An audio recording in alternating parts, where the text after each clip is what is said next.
बच्चों, आज मैं आपको कक्षा 8 में गृहशिल्प के विषय के अंतर्गत स्वास्थ्य संबंधी पाठ पढ़ाऊंगी।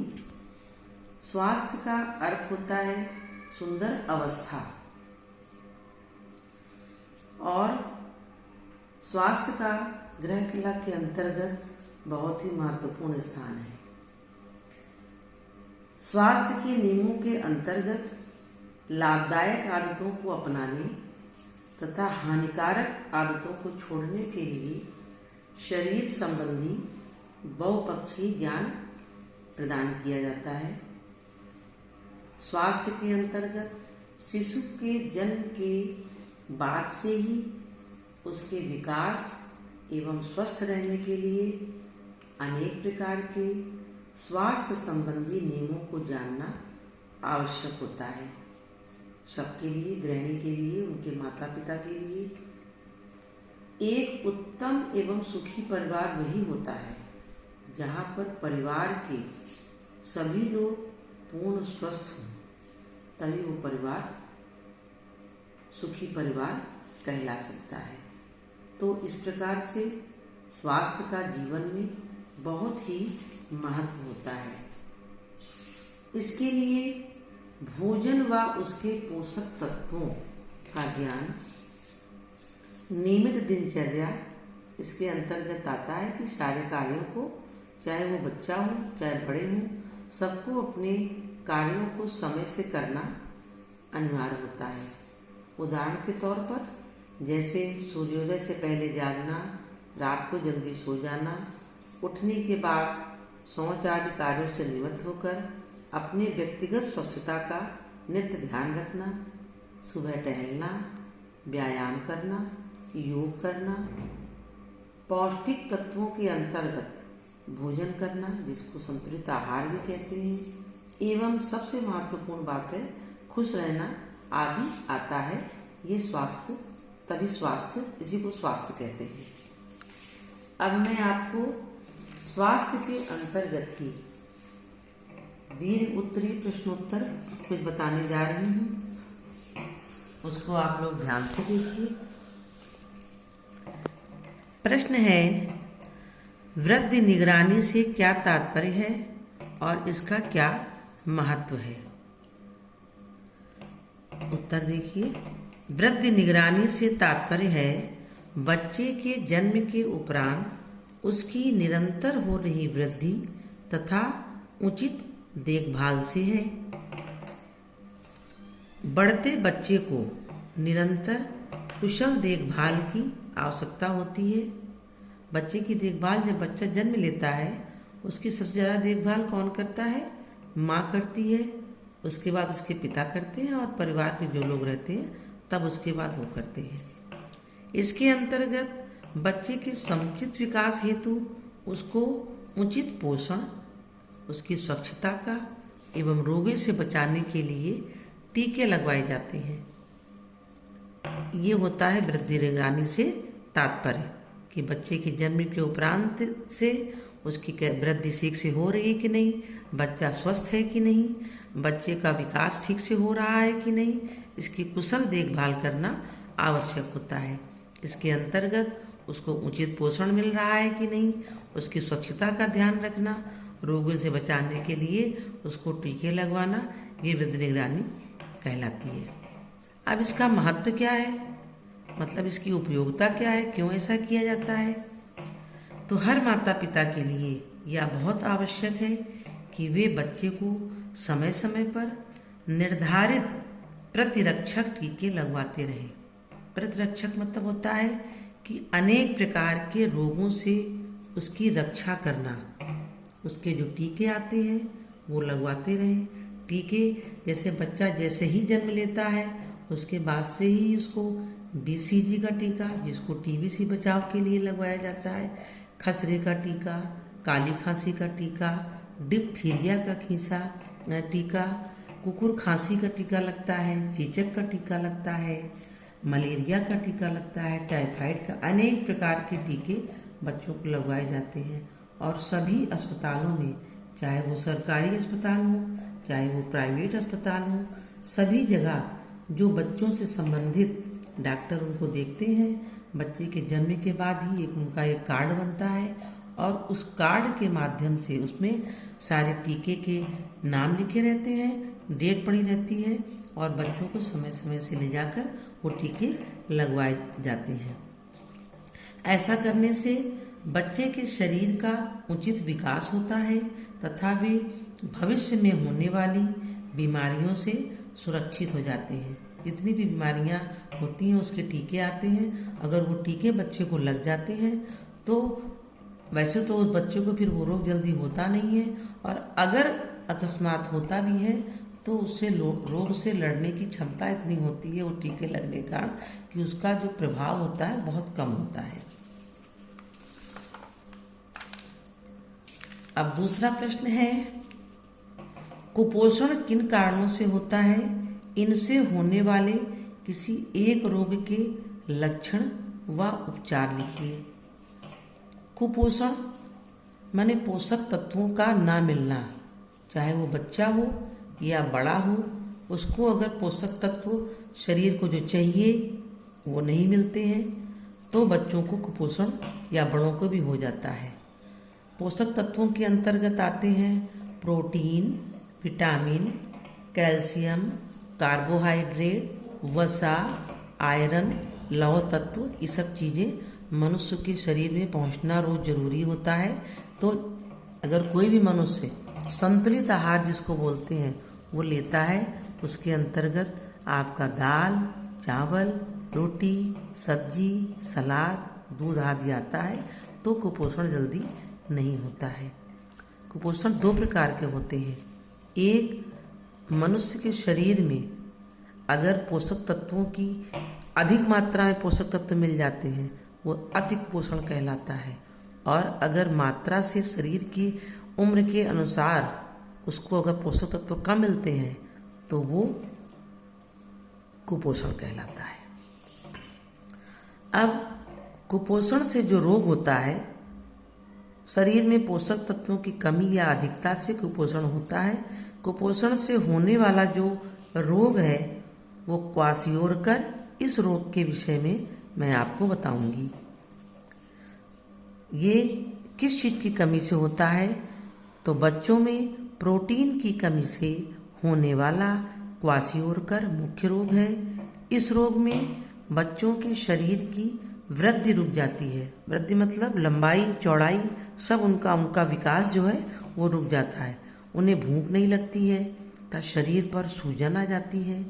बाल उनके रूखे से या बहुत पतले हो जाते हैं, चमक रहित हो जाते हैं, त्वचा उनकी रूखी हो जाती है और उस पर काले चकत्ते पड़ जाते हैं। त्वचा पर कभी कभी बच्चों के काले चकत्ते हो जाते हैं, आँख के नीचे कालापन आ जाता है, आँखें कमज़ोर हो जाती हैं। ये है क्वाशियोरकर रोग। किस चीज़ की कमी से होता है? प्रोटीन की कमी से, और उसके ये लक्षण होते हैं। अब इसका उपचार क्या है? क्वाशियोरकर रोग का मुख्य कारण प्रोटीन की कमी है, अतः बच्चों को प्रोटीन युक्त आहार जैसे मटर, मूंग, चना, अरहर, सोयाबीन और अनेक प्रकार की जो दालें आती हैं भोजन में देना अवश्य चाहिए। इसके अतिरिक्त भी बहुत सी चीज़ें आती हैं उसमें प्रोटीन होती है, जैसे पनीर है, दूध है, आपका अनाज है, अनेक प्रकार का अनाज को, जैसे चना है, मूंग है, सबको भिगो दीजिए और वो जब वो अंकुरित हो जाए तो उसको खाने से भी प्रोटीन अच्छी मात्रा में मिलता है। दूध आदि का सेवन इसके लिए लाभदायक होता है। ये आपके इस प्रश्न का उत्तर हो गया, कुपोषण किन कारणों से होता है और उनसे होने वाले किसी रोग का लक्षण व उपचार। अब इसके आगे हम आते हैं लघु उत्तरीय प्रश्नोत्तर। विस्तृत प्रश्नोत्तर जैसा कि आपको पहले से भी ज्ञात है, मैंने क्लास 7 में बताया था कि थोड़े बड़े उत्तर लिखना, दीर्घ उत्तर को लिखना दीर्घ उत्तरीय क्वेश्चन आंसर कहलाता है। लघु उससे छोटा होता है, एक छोटे पन्ने का 30-40 शब्दों का जो उत्तर लिखा जाता है वो लघु उत्तरीय होता है। प्रश्न है आपका, रक्तताल्पता के कोई 4 लक्षण लिखिए। रक्तताल्पता का अर्थ क्या होता है? शरीर में खून की कमी का होना ही रक्तताल्पता कहलाता है। अब इसके 4 लक्षण देखिए। पहला है पैरों में सूजन आना। दूसरा, आँखों की निचली पलक के अंदर के हिस्से का सफ़ेद अथवा फीका पड़ना। नंबर 3, नाखूनों एवं जीभ का सफ़ेद अथवा फीका पड़ना। प्रतिदिन के कार्य करने में थकान महसूस करना। कभी कभी आप लोग भी कहते हो ना, बहुत कमज़ोरी लग रही है, बड़ी थकान हो रही है। एक बार ऊपर से नीचे जाने में अगर क्लास से जाना रहता है तो अरे मैम बहुत थक गए, थोड़ा सा एक पन्ना लिखती हो फिर कहती हो मैम बहुत थक गए। किसी किसी को बहुत ज़्यादा कमज़ोरी लगती है, भूख नहीं लगती है, तो डॉक्टर के पास जब जाता है आदमी और कहता है कि हमको कमज़ोरी लग रही है, तो डॉक्टर इसीलिए सारा चेकअप करता है। आपने कभी देखा होगा, आँख को खोल के देखता है, नाखून देखता है, जीभ देखता है, उसके हिसाब से फिर वो दवा लिखता है। ये हो गया आपके खून की कमी के 4 लक्षण। अब इसके आगे आते हैं। प्रतिरक्षण क्या है? अभी विस्तृत प्रश्नोत्तर में इसके विषय में आपको बताया गया है।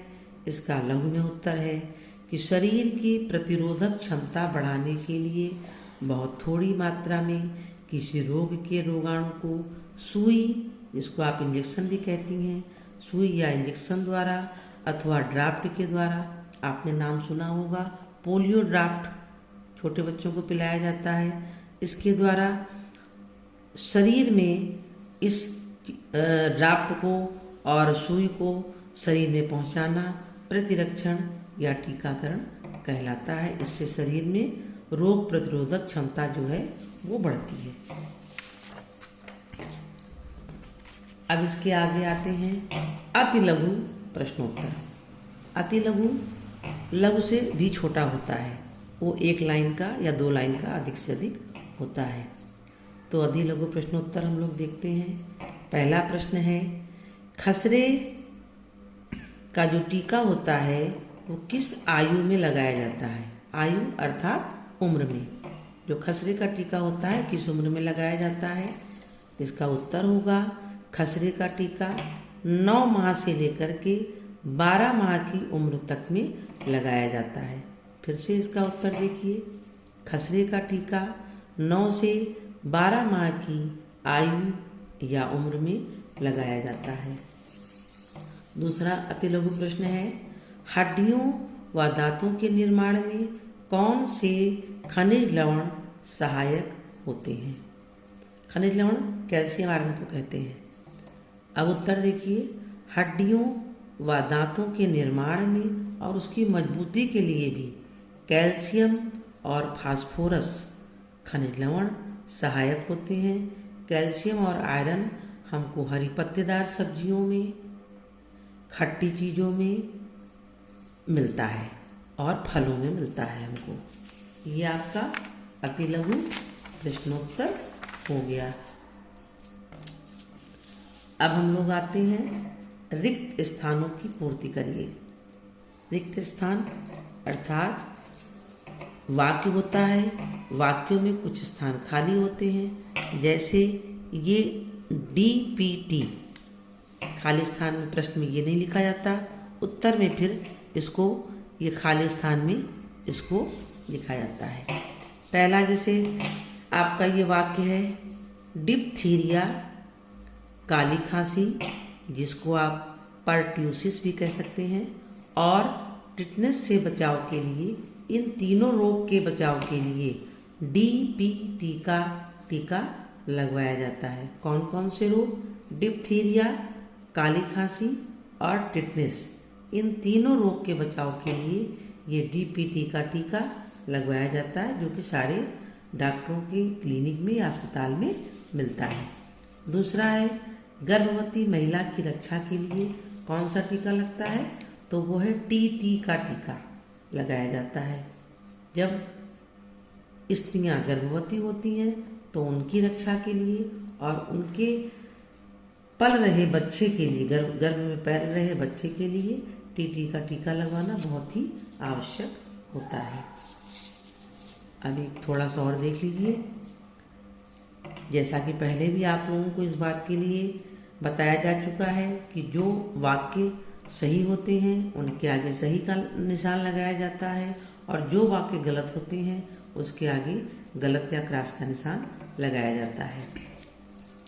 तो ये प्रश्न आपका देखिए, सही कथन के सामने सही तथा गलत कथन के सामने गलत का चिन्ह लगाना है।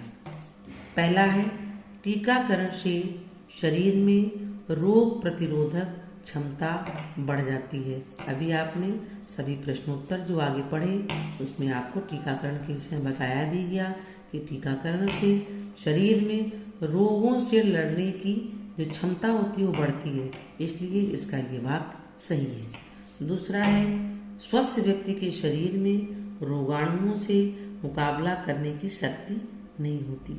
वो गलत इसलिए है कि कोई भी बच्चा या कोई भी मनुष्य अगर शरीर से स्वस्थ है तो उसके अंदर रोगाणुओं से लड़ने की क्षमता अधिक होती है।